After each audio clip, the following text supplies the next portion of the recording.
சரி.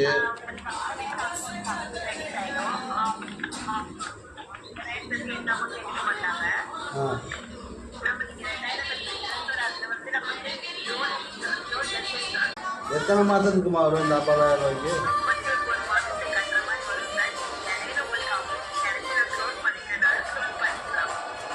எத்தனை மாதமா?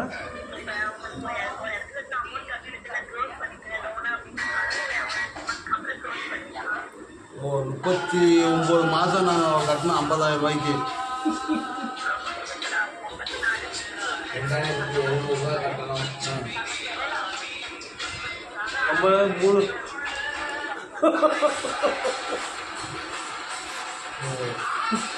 அதிகமாக கட்டினா நம்ம பணம் அதிகம் கம்மியாக கட்டுற மாதிரி வரும். அப்படிதானம்மா?